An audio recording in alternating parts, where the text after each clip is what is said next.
Across time, from Rama to Krishna, from Narasimha to Buddha, gods have walked the earth. But have you ever asked yourself why always India? Why not Greece, Egypt, China, or the Americas?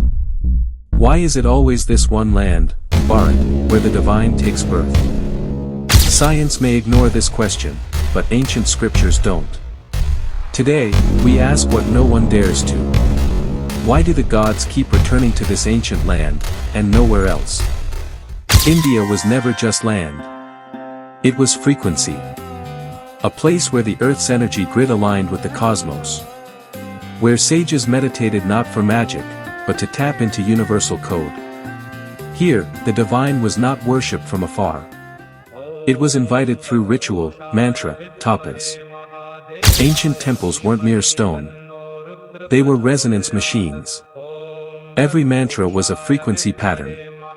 Every yajna was a cosmic broadcast. So where would a divine being take form? Where the signal was strongest. And that was Bharat. What is an avatar? It's not a superhero. Not a symbol. It's a time-bound manifestation of cosmic intelligence, descending when Dharma is at risk. In the Bhagavad Gita, Krishna says, Yada yada hi dharmasaya glanar bhavatiyai. Whenever righteousness declines, I manifest myself. India, or Bharat, has always been the karma bhumi, the ground where spiritual evolution plays out. Every avatar wasn't random, it was mission-based. Rama for ideal conduct. Krishna for dharma in chaos. Narasimha to protect the innocent. And this divine software didn't deploy anywhere else, because the problem statement was here. But what if these stories are more than stories? What if each avatar was a symbol of human evolution? Matsya, fish, life begins in water. Kurm, turtle, amphibian transition. Varha, boar, early mammals. Narasimha, half-beast half-man, primitive consciousness. Vamana, dwarf, early man. Parshurama, angry warrior. Rama, ideal king. Krishna, enlightened strategist. Buddha, detachment and awakening. Kalki, future destroyer of darkness. Even Charles Darwin would be shocked. But the avatars already mapped this, thousands of years ago.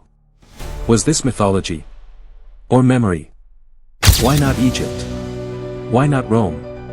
These civilizations were rich, powerful, intelligent. But they didn't seek moksha. They sought power, conquest, and pleasure. India was different.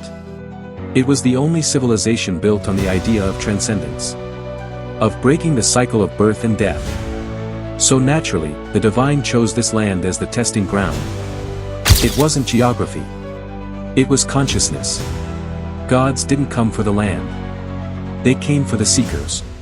Science today dismisses avatars as myth. But science also said time travel was impossible, until Einstein opened the door.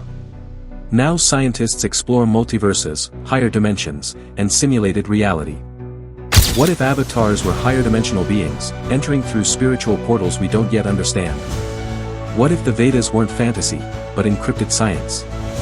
Modern labs seek truth in machines. But ancient India sought it within the self. So why do gods take avatars in India? Because India was not a nation. It was, and still is, a gateway between the human and the divine. And maybe, just maybe, the next avatar won't arrive from the sky. But will awaken within us. When the time is right. When Dharma calls again. Because in India, the gods never left. They're only waiting. If this truth shook your mind, subscribe to Ventarus. We don't tell stories. We decode reality. Hit like, share with a seeker, and comment your thoughts below.